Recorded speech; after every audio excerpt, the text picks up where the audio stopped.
భ్రష్టుడుగా ఉన్నావా? నీలో భక్తితో నింపబడి ఉన్నావా? లేకపోతే భ్రష్టత్వం నిన్ను ఆవరించిందా? ఎందుకంటే ఒక వ్యక్తి యొక్క ప్రవర్తన కానీ, ఒక వ్యక్తి యొక్క గమనాగమనములు కానీ, ఒక వ్యక్తి యొక్క క్రియలు చలనాలు కానీ, అతడు దేనితో నింపబడ్డాడో, అతడు వేటి చేత నింపుకున్నాడో, ఆ యొక్క సంగతులు బట్టి అతని యొక్క జీవిత విధానం ఆధారపడి ఉంటుంది. ఒక వ్యక్తిలో ఏమండి సాతానుడు ఉన్నాడు అనుకోండి, ఆ సాతానుడు ఆ వ్యక్తిని స్థిరంగా ఉండనివ్వడు, తిప్పుతూ ఉంటాడు. తిప్పేది కూడా ఎక్కడ తిప్పుతాడు తెలుసా? నీరున్న చోట్లకి తిప్పడం, నీరు లేని చోట్లకి తీసుకెళ్తాడు.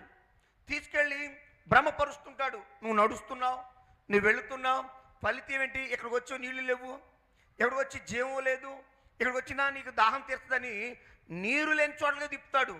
వాడి పేరు అపవాది. వాడు ఆవరించింది, వాడు నివాసం చేస్తుంది అతని జీవితాన్ని, ఏమండి అతని హృదయాన్ని. మరొక వ్యక్తి ఉంటాడు, వాళ్ళల్లో నీళ్లుంటాయి. ఓ తండ్రి యాకోబు గారు అంటున్నాడు, నా కుమారుడు రూబేను, నువ్వు పుట్టడానికి పెద్ద కుమారుడుగా పుట్టావు కానీ నీవన్నీ నీళ్ళేరా. నీవు నీళ్ల స్వభావం, నీకు చంచలత్వం ఎక్కువగా, నీకు చపల చిత్తం ఎక్కువ, నీవు ఒక్కదాని మీద కుదురుగా నిలబడవు. నీవెవరు అంటే నీళ్లు.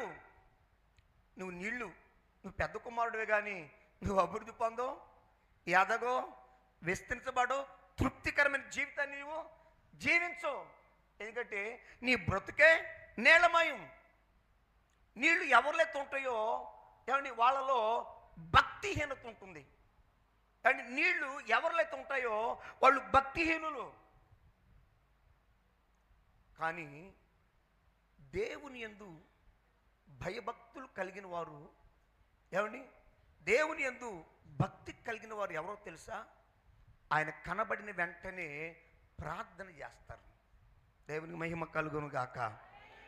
హల్లెలూయా. ఈ 3 చదవబడిన వాక్య భాగాల్లో భక్తుడిని ఆయన ఏర్పరచుకున్నాడని, భక్తుడిని పడిపోకుండా కాపాడుకుంటున్నాడని, అండ్ భక్తుల యొక్క కోరికల్ని ఆయన తీరుస్తున్నాడని, నెరవేరుస్తున్నాడని మనం చదివాం. అసలు ఇంతకీ దేవుడు ఏర్పరచుకొని ఆయన సేవిస్తున్న ఆ భక్తులు ఎలాంటి వాళ్ళు ఎలాంటి వాళ్ళు? ఏమండి వారిని పడిపోకుండా కాపాడుకుంటున్నాడంటే వారి బుద్ధులు, వారి గుణగణాలు, వారి ఆలోచన విధానాలు ఎలాంటివో మనం ఆలోచన చేయాలి.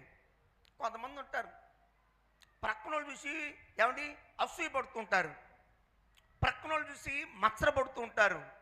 మత్సరపడొద్దు, అసూయపడొద్దు. ఎందుకంటే వారు దేని వలన దీవించబడుతున్నారో ఆ మార్గాన్ని ఆలోచించు. వారు ఎందుకు వర్ధిల్లుతున్నారో దానికి గల కారణాన్ని నువ్వు గమనించు. వాక్యం ఏం చెప్తుంది తెలుసా? ఏమండి నీతిని అనుసరించినట్లుగా దారి చూపేవాళ్ళు చాలామంది ఉన్నారు. నీతి గల మార్గాన్ని చూపే మార్గదర్శులు, సాక్షులు, ఏమండి మాదిరికరమైన జీవితం కలిగిన వాళ్ళు చాలామంది ఉన్నారు. దేవుని ప్రజలు వాళ్ళని నువ్వు వెంబడిస్తే అదిగో ఆ వాగ్దానుసారమైన ఏమండి దీవెని నువ్వు పొందుకుంటావు. దేవునికి స్తోత్రం. హల్లెలూయా. ఈ భక్తులు, ఈ భక్తి జీవితం కలిగిన వాళ్ళు ఎలాంటి వాళ్ళు మనం వాక్య వెలుగులో వారి యొక్క తీరుతలు గమనిద్దాం. ఈరోజు నువ్వు భక్తుడువా, భ్రష్టుడువా? నువ్వు భక్తురాలువా, భ్రష్టురాలువా? ఒక్కసారి వాక్య వెలుగులో మన దేవునికి వాక్యాన్ని మనం చదువుకుంటూ మనం ముందుకెళ్దాం, మన జీవితంలో పరీక్షించుకుందాం.